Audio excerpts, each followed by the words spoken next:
Chapter 11 The Miracle.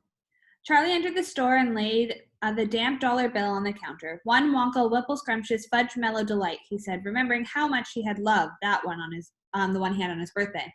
The man behind the counter looked fat and well fed. He had big lips and fat cheeks and a very fat neck. The fat around his neck bulged out all around the tops of his collar like a rubber ring. He turned and reached behind him for the candy bars, and then turned back again and handed it to Charlie. Charlie grabbed it and quickly tore off the wrapper and took an enormous bite. Then he took another one and another, and oh, the joy of being able to cram large pieces of something sweet and solid into one's mouth. The sheer blissful joy of being able to fill one's mouth with rich, solid food. You look like you wanted that one, Sonny, the shopkeeper said pleasantly. Charlie nodded, his mouth full with bulging chocolate. Charlie nodded, his mouth bulging with chocolate. The shopkeeper put Charlie's change on the counter. Take it easy, he said. It'll give you a gut ache if you swallow it like that without chewing. Charlie went on wolfing the candy. He couldn't stop. And in less than a minute, the whole thing had disappeared down his throat.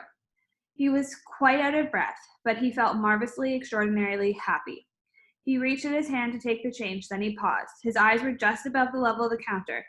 They were staring at the little silver coins lying there. The coins were all dimes. There were 9 of them all together. Surely it wouldn't matter if he spent just one more. I think, he said quietly, I'll just have just one more of these candy bars. The same kind as before, please. Why not? The fat shopkeeper said, reaching behind him again and taking another Whipple Scrumptious Fudge Mellow Delight from the shelf. He laid it on the counter. Charlie picked up and tore off the wrapper, and suddenly, from underneath the wrapper, there came a brilliant flash of gold. Charlie's heart stood still. The golden ticket, screamed the shopkeeper, leaping about a foot in the air.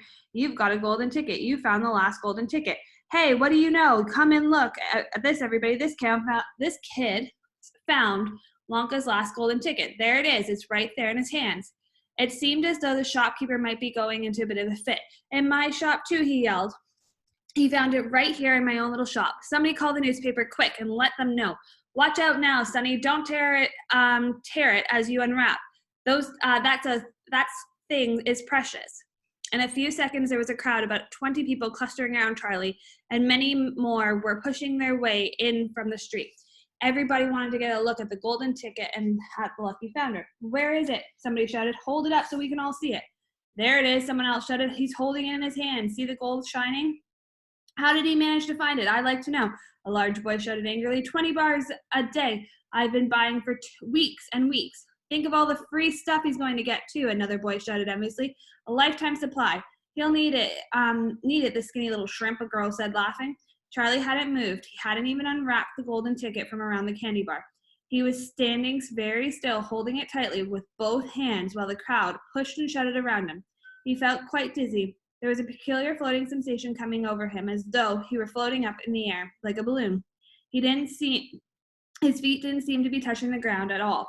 He could hear all his heart thumping away loudly somewhere in his throat. At that point, he became aware of a hand resting lightly on his shoulder. And when he looked up, he saw a tall man standing over him. Listen, the man whispered, I'll buy it from you. I'll give you $50. How about that, eh? And I'll give you a new bicycle as well, okay? Are you crazy? Shouted the woman standing equally close. I'd give him $500 for that ticket. You want to sell that ticket for $500, young man? That's quite enough of that, the fat shopkeeper shouted, pushing his way through the crowd, taking Charlie firmly by the arm. Leave the kid alone, will ya? Make way there. Let him out. And to Charlie, as he led him to the door, he whispered, don't you let anybody have it. Take it straight home quickly before you lose it. Run all the way and don't stop till you get there, understand? Charlie nodded. You know something, the fat shopkeeper said, pausing a moment and smiling at Charlie. I have a feeling you needed a break like this. I'm awfully glad you got it. Good luck to you, Sonny. Thank you, Charlie said, and off he went, running through the snow as fast as his legs would go. And as he flew past Mr. Willy Wonka's factory, he turned and waved at it and saying out loud, I'll be seeing you soon. And 5 minutes later, he arrived at home.